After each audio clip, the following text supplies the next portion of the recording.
जय हिंद दोस्तों, वंदे मातरम। ये जो थोपड़े पे आपको 12 बजी हुई दिख रही है ना, ये लिटरली 12 ही बजी। क्यों?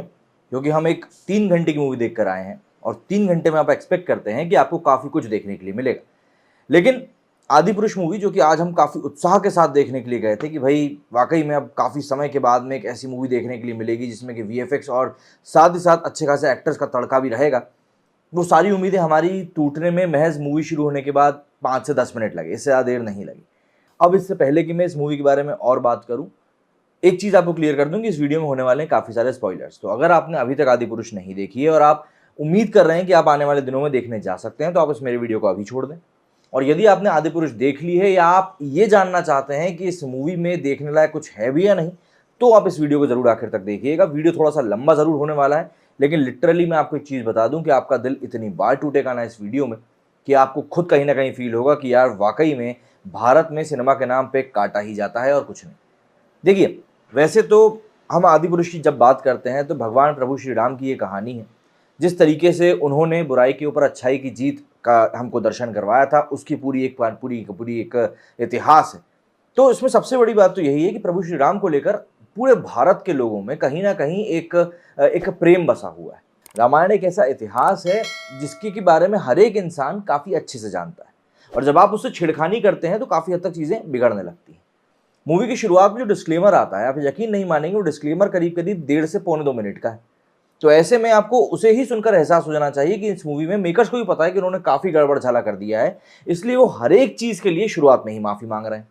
अब जब मूवी आगे बढ़ती है तो ऑब्वियस सी बात है, आप भी उम्मीद करेंगे कि यार भगवान श्री राम का हमें बचपन दिखाया जाएगा, फिर माता कैकेयी का पूरा संवाद होगा, दशरथ जी को दिखाया जाए, सारी चीज़ें आपके दिमाग में घूमती हैं क्योंकि ये सब चीज़ें हम बचपन से पढ़ते भी आ रहे हैं और देखते भी आ रहे हैं। लेकिन आपको एक झटका तब लगेगा जब कहानी कहाँ से शुरू होती है, सीता जी के हरण से ही कहानी शुरू हो जाती है। मतलब कि आपको कुछ भी ज़्यादा बैकड्रॉप नहीं बताया जाता है। जिस व्यक्ति ने, वैसे तो ये संभव नहीं है, लेकिन जिस भी व्यक्ति ने रामायण के बारे में ज़्यादा कुछ जानकारी नहीं रखता है, वो इस मूवी से शुरुआत में ही डिस्कनेक्ट हो जाएगा। मतलब उसको समझ में ही नहीं आएगा कि यार ये चीज़ें चल क्या रही हैं। हम एक बार मान के ही चल रहे हैं, क्योंकि जब आप ऐसी मूवी बनाते हैं जो कि एक बहुत बड़े वर्क को टारगेट करने वाली 500 करोड़ की मूवी, तो आप पूरी की पूरी हिस्ट्री को उठा के बताते हैं, तब कहीं जाके आप सफल हो पाते हैं। क्योंकि 3 घंटे की मूवी है, 179 मिनट्स की मूवी है। अपार्ट फ्रॉम दैट, एक हम पुरानी एनिमेटेड रामायण देख चुके हैं और उस रामायण को देखने के बाद में ये तो पता है कि भाई 1.5 घंटे में आप पूरी रामायण बता सकते हैं, लेकिन फिर भी यहाँ पर मेकर्स कहीं ना कहीं शायद फेल हो गए। अब आप सोच रहे होंगे कि यार इस मूवी के बारे में वीडियो चलते चलते करीब 3 मिनट हो गया है, लेकिन अभी भी सिर्फ बुराइयां ही चल रही हैं। तो देखिए, ऐसा है कि लिटरली मैं बताऊं आपको, मैं इस मूवी को लेकर बहुत ज़्यादा एक्साइटेड था, क्योंकि जब पोस्टर्स रिलीज हुए, दोबारा ट्रेलर आया, तब मुझे ऐसा लगा, फील हुआ। हालांकि रावण को लेकर मैं डाउटफुल था क्योंकि रावण दिखाया नहीं गया था, लेकिन मूवी को लेकर होपफुल ज़रूर था कि नहीं, इन लोगों ने ज़रूर कुछ ना कुछ व्यापक चेंजेस किए हैं, इससे कि मूवी देखने का एक्सपीरियंस एक अलग होगा। लेकिन मुझे जितना समझ में आया है कि इन लोगों ने सिर्फ और सिर्फ ट्रेलर और पोस्टर्स में ही बदलाव किए हैं और लोगों के इमोशंस को टारगेट किया है। मूवी में इन्होंने कुछ भी नहीं बदला है। सैफ अली खान को जो खिलजी वाला लुक दिया गया था, वो लिटरली अगर आप उसको खिलजी समझकर देखेंगे ना, तो आपको अच्छा लगेगा। मतलब आप ज़रा सोचिए कि रावण, जो कि सोने का मालिक था, दुनिया का सबसे अमीर देवता बनने की राह पर चल पड़ा था, तीनों लोगों को जीत चुका था, सोने की लंका थी जिसके पास में, वो पूरी मूवी में या तो फिर टी शर्ट पहना हुआ दिख रहा है या एक शॉर्ट कुर्ती पहना हुआ दिख रहा है। मतलब सर पर एक बार भी मुकुट तक दिखाई नहीं दिया है। मतलब आप रावण को तो छोड़ दीजिए, बाकी सब भी, जितना भी पूरा बड़ा रावण का गैंग था ना, पूरा का पूरा गैंग ऐसा फिसड्डी लग रहा था कि बस पूछिए मत। कुंभकर्ण को देखकर कुंभकर्ण वाली फीलिंग कमा रही थी, भीम वाली फीलिंग याद आ रही थी। वही विभीषण जैसा नहीं लग रहा था। मतलब एक एक इमोशंस होते हैं ना हर एक कैरेक्टर के साथ। हम रावण को जानते हैं कि वो गलत था, लेकिन हम ये जानते हैं कि वो विद्वान था, लेकिन उसमें वो एक भी क्वालिटी नहीं दिखाई जा रही थी। उसको इस तरीके से प्रेजेंट ही नहीं किया गया कि बस आप बस देख लो। यहाँ पर इस मूवी में दरअसल अलग अलग इवेंट्स को पैच करके दिखा दिया गया है। और प्रभास के बारे में तो मैं एक बहुत ज़रूरी बात कहूँगा। भाई, प्रभास ने इस मूवी में एक बहुत बड़ा रिकॉर्ड बनाया है। उन्होंने किया ये है कि उन्होंने शायद पहले वो ऐसे एक्टर बने हैं जिन्होंने गेस्ट अपीयरेंस के लिए 100 करोड़ रुपए चार्ज किए हैं। गेस्ट अपीयरेंस में यहाँ पर क्यों कह रहा हूँ वो भी जरा जान लीजिए, क्योंकि इस पूरी मूवी में आपको सिर्फ और सिर्फ वीएफएक्स ही देखने के लिए मिलेगा, एनिमेशन ही देखने के लिए मिलेगा, जो भी एक हद तक ठीक भी लगता है, लेकिन जब वो थोड़ा सा ओवरडोज होने लगता है ना, तब आपको लगेगा कि नहीं यार, ये कुछ ज़्यादा हो रहा है। प्रभास प्रभु श्री राम के किरदार में नहीं जचे। उम्मीद की जा रही थी कि नहीं शायद अच्छे लगेंगे, लेकिन नहीं, वो मज़ा नहीं आया है। लोग उस तरीके से कनेक्ट नहीं हो पाए। कनेक्ट ना होने का जो सबसे बड़ा कारण मुझे समझ में आ रहा है वो ये है कि रामायण की जब भी हम बात करते हैं तो हमारे जहन में संवाद आते हैं। राजा दशरथ और प्रभु श्री राम के बीच में जो संवाद हुआ था अयोध्या वनवास जाने से पहले, अयोध्या छोड़ने के पहले, अयोध्या वनवास जाने से पहले, वो याद आता है। माता कैकेयी के संवाद, भरत का संवाद, ये सारे संवाद हमारे दिमाग में आते हैं। कुंभकर्ण ने जिस तरीके से रावण को समझाने की कोशिश करी थी, वो संवाद हमारे जहन में आता है। अशोक वाटिका में जिस तरीके से हनुमान जी ने उत्पात मचाया था, वो हमारे जहन में आता है। वो जिस तरीके से अपनी ही पूंछ गई एक सिंहासन बनाकर रावण के सामने बैठे थे, वो हमारे दिमाग में आता है। अंगद जब एक शांति दूत के तौर पर गया था और वहां पर उसका पैर कोई हिला नहीं पाया था, जिसकी मिसालें आज तक दी जाती हैं, वो हमारे जहन में आता है। तो ये सारी चीजें जो थी इस मूवी में मिसिंग है। जी हाँ, अब आपको भी कहीं ना कहीं लगेगा कि यार ये क्या चीज़ बनाई गई है। अगर हम लोग देखिए, मूवी के बारे में मैंने आपको काफ़ी कुछ बता दिया, अगर हम धीरे धीरे आगे बढ़ने की कोशिश करें तो आपको और समझ में आएगा। पहली चीज़ तो ये होगी कि मूवी में आपको इमोशंस कहीं फील नहीं होंगे, जिससे कि आप मूवी से कनेक्ट ही नहीं कर पाते हैं। फर्स्ट हाफ एक हद तक काफ़ी अच्छा है, लेकिन सेकेंड हाफ तो पूरा का पूरा लड़ाई में ही चला गया है, और वो लड़ाई भी मुझको इतनी कोई खास नहीं लगी। हाँ बस ठीक है, कभी कभी लगता है कि हैरी पॉटर को दिखाया जा रहा है, कभी कभी लगता है कि गेम ऑफ थ्रोन्स के आइस एंड फायर की लड़ाई को दिखाया जा रहा है, काफ़ी सारी चीज़ें। मूवी की शुरुआत होती है घोस्ट राइडर से। जी हाँ, घोस्ट राइडर से। अब घोस्ट राइडर आपके जहन में जिंदा होना चाहिए। दरअसल एक मुखौटा लिए एक आदमी आता है और वो अपने तम पिशाचों को आगे भेज देता है, और फिर प्रभु श्री राम उससे लड़ते हैं। हजम ही नहीं हुआ, क्या चल रहा है क्या नहीं चल रहा है, लिटरली हजम नहीं हुआ। इसके अलावा जब कहानी और आगे बढ़ती है तो सीता हरण का जो पूरा एक सिनेरियो था वो हमारे सामने आ जाता है। अब सीता हरण के समय पर जैसी कथा हमने पढ़ी है, उस कथा के अनुसार सीता माता का हरण होता है।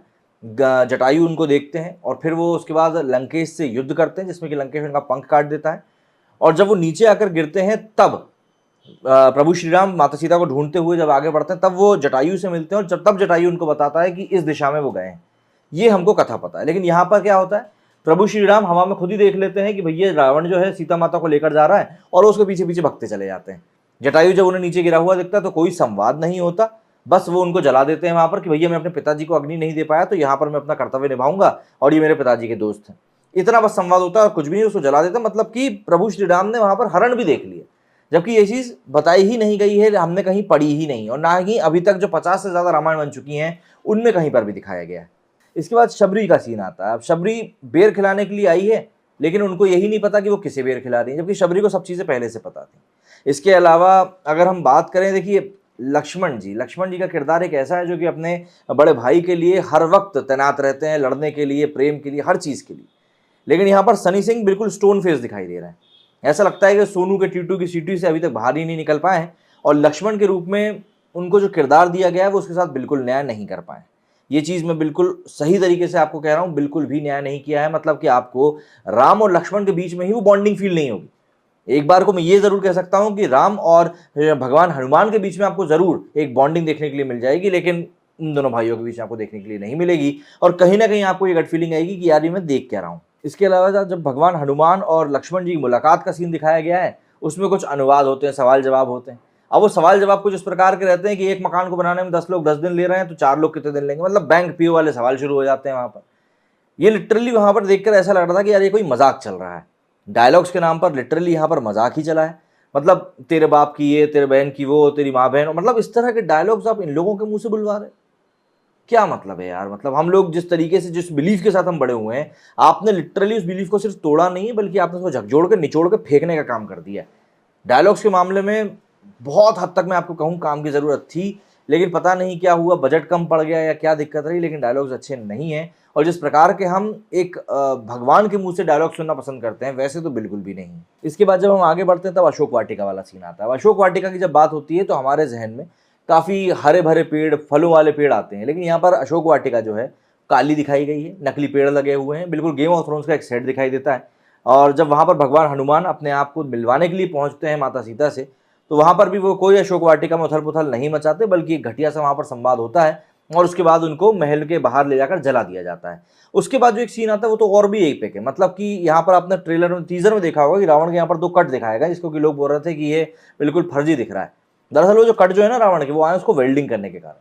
हाँ, वेल्डिंग लिटरली, क्योंकि जब हनुमान जी को रावण के समक्ष लेके जाया जाता है तो वो बाकायदा एक वेल्डिंग वाला मास्क पहनकर वहां पर काम कर रहा होता है। अब वेल्डिंग वाला मास्क, मतलब हद हो गई यार। ये तो मैंने काफ़ी सारी पीरियड मूवीज़ देखी हैं, देश की विदेश की भी देखी हैं, पर ये मास्क वाला कॉन्सेप्ट तो मैंने देखा ही नहीं। और जिस मिडिवल पीरियड की हम लोग बात कर रहे हैं, उस दौर की हम लोग बात समझें तो ये आपको और ज्यादा अचरज भरा लगेगा। मतलब सीधी सीधी सी बात ये है कि जैसे जैसे हम इस मूवी को लेकर आगे बढ़े, हमको ये लगा कि इस मूवी को शायद हम रामायण के तौर पर ना देखें तो ज्यादा सही रहेगा, क्योंकि रामायण के नाम पर इस मूवी के साथ सिर्फ और सिर्फ धोखा किया गया है और कुछ भी नहीं। मतलब जब सेतु बनाने का समय आता है और प्रभु श्री राम विनती करते हैं समुद्र देवता से कि भैया आप हमें जगह दे दीजिए, उस समय पर भी जो तुनीर में तीर चढ़ा लिया जाता है, उस तीर का कोई संवाद नहीं, जबकि उस तीर को चढ़ाने के बाद प्रभु श्री राम बोल देते हैं कि भैया तीर चढ़ चुका है, मैं इसको ऐसे ही खाली नहीं छोड़ सकता। तब वो एक पर्वत के ऊपर निशाना मारते हैं और उस पर्वत के पत्थरों का उपयोग करते हुए वहां पर पूरा राम सेतु बनाया जाता है। ये संवाद भी वहां पर दिखाई नहीं दिया। तो ये सब चीजें थी कहीं ना कहीं जो आपको लगता है कि नहीं, उम्मीद बनती है कि नहीं यार बस अब ये सीन आएगा, ये सीन देखकर मुझे अच्छा लगेगा, और वहीं पर आपका दिल तोड़ दिया जाता है।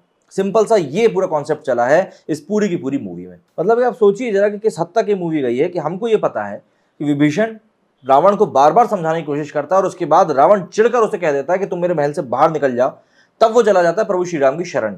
यहां पर विभीषण खुद ब खुद ही चला गया। मतलब कोई संवाद ही नहीं दिखाया गया। और सबसे ज्यादा मिस मैंने किया कुंभकर्ण और रावण के बीच का जो संवाद था, जिसमें कि एक छोटा भाई एक बड़े भाई को समझाता है कि तुम किस तरीके से गलत हो, लेकिन क्योंकि मैं तुम्हारा छोटा भाई हूं इसलिए मैं तुम्हारे अच्छे, तुम्हारे बुरे, तुम्हारे सही, तुम्हारे गलत में तुम्हारे साथ खड़ा रहूंगा। ऐसा कोई संवाद आपको इस पूरी मूवी में अंत तक देखने के लिए नहीं मिलेगा जो कि आपको भावनात्मक तौर पर प्रभु श्री राम से जोड़ने का काम कर सके। इवन लास्ट में जब रावण की मृत्यु होती है तब भी वहां पर रावण और प्रभु श्री राम के बीच में कोई संवाद नहीं दिखाया गया है। बस प्रभु श्री राम पलटते हैं और वो लोग आगे बढ़ना शुरू कर देते हैं। इवन एक सीन तो वो भी आता है जब इंद्रजीत, उसको तो फ्लैश ही बना दिया भाई इस मूवी में, इंद्रजीत माता सीता के भेष में एक राक्षस को लेकर इनके सामने आता है प्रभु श्री राम का मनोबल तोड़ने के लिए, जंजीरों में जकड़ कर लेके आता है भैया, जंजीरों में। वो देखकर ही मेरे आजू बाजू बैठी जो आधी पब्लिक थी उसका दिमाग खराब हो गया कि ये क्या, इसको बिल्कुल धर्मसेना बना रहे हैं, मतलब क्या चल क्या रहा है। मतलब सीधी सी बात यह है कि ऑल इन ऑल इस मूवी में काफी कुछ किया जा सकता था, लेकिन करने की कोशिश ही नहीं करी गई है। बस एक मूवी बना दी गई है कि भैया पब्लिक के सेंटिमेंट्स के नाम पर हम पैसा छाप लेंगे। और जहां तक मुझे लग रहा है कि जैसा कि मैंने थिएटर में माहौल देखा, वहां पर लोग मतलब इस मूवी को लेकर पॉजिटिव कुछ बोल ही नहीं रहे थे, क्योंकि कई वृद्धजन भी वहां पर बैठे हुए थे और वो लिटरली समझ ही नहीं पाए कि यार ये हुआ क्या है। अब ऑब्वियस सी बात है, जब सामने वाले को समझ में ही नहीं आया कि यहाँ पर हुआ क्या है तो वो कनेक्ट तो क्या ही कर पाएगा। और यही चीज हुई भी। और अगर इस मूवी की माउथ पब्लिसिटी नेगेटिव होती है, हम पेड रिव्यूज को छोड़ देते हैं, क्योंकि इंटरनेट पर आपको दो तरह के रिव्यू मिलेंगे, एक्सट्रीम राइट और एक्सट्रीम लेफ्ट। और यहां पर सबसे बड़ी दिक्कत यह है कि जो पब्लिक खुद रिव्यू कर रही है ना, वो सिर्फ नेगेटिव बातें ही बोल रहे हैं। अभी अगली वीडियो हम लोग इसका ट्विटर रिएक्शन भी करेंगे, उसमें आपको इस बारे में और अच्छे से पता चल जाएगा। लेकिन पेड रिव्यूज तो देखिए ऑब्वियसली पॉजिटिव ही करेंगे, लेकिन ये मूवी लिटरली 3 घंटे की तपस्या ही कह लीजिए कि खत्म होने का इंतजार वहां पर बैठे हुए लोग भी कर रहे थे। क्या कहना है आप लोगों का इस बारे में, कमेंट करके बताइएगा। मेरे स्टूडियो फिलहाल नहीं। जय हिंद, जय भारत।